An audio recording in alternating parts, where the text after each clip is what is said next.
மாதா தொலைக்காட்சி அன்பர்களே, இறந்த நம்பிக்கையாளர்களின் ஆன்மாக்கள் இறைவனிலே நித்திய இளைப்பாற்றி அடைய நமது மாதா தொலைக்காட்சியோடு இணைந்து ஒரே குடும்பமாக மன்றாடுவோம்.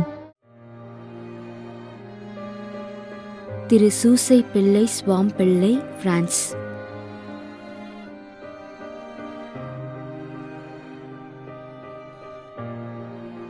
பிலிப் ஆண்டனி பிள்ளை, கனடா.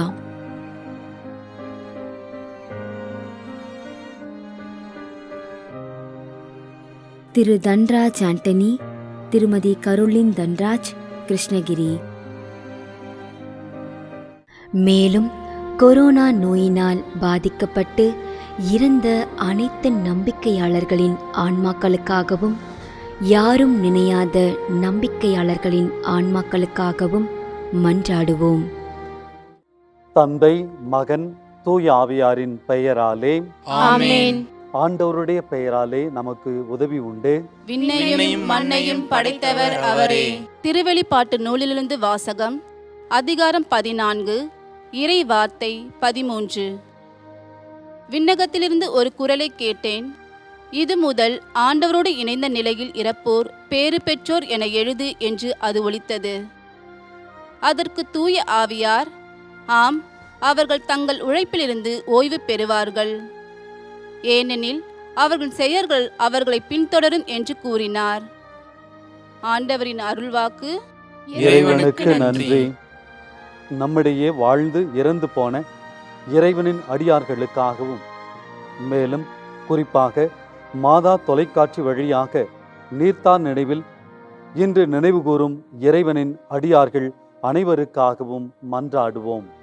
விண்ணுலகில் இருக்கின்ற எங்கள் தந்தையே, உமது பெயர் தூயது என போற்ற பெறுக. உமது ஆட்சி வருக.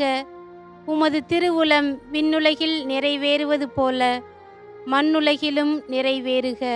எங்கள் அன்றாட உணவை இன்று எங்களுக்கு தாரும். எங்களுக்கு எதிராக குற்றம் செய்வோரை நாங்கள் மன்னிப்பது போல எங்கள் குற்றங்களை மன்னியும். எங்களை சோதனைக்கு உட்படுத்தாதேயும், தீமையிலிருந்து எங்களை விடுவித்தருளும். ஆமென். மன்றாடுவோமாக. இறைவா, இரக்கம் காட்டுவதும் மன்னிப்பு அளிப்பதும் உமது இயல்பு. ஆகையால் உமது திருவடிகளுக்கு வந்துள்ள இன்று நாங்கள் நினைவு கூறும் ஆன்மாக்கள் மீது இரக்கம் கொண்டு அவர்களுடைய குடும்பத்தார் மற்றும் மாதா தொலைக்காட்சி குடும்பம் செலுத்தும் ஜெபங்களை ஏற்று அவர்களது குற்றங்களையும் அவற்றிற்குரிய தண்டனையையும் மன்னித்து அமைதியையும் முடிவில்லாத வாழ்வையும் தந்திடுமாறு எங்கள் ஆண்டவராகிய கிறிஸ்து வழியாக உம்மை மன்றாடுகின்றோம். ஆமென். நிலையான இளைப்பாறுதலை ஆண்டவரே இவர்களுக்கு அளித்தருளும்.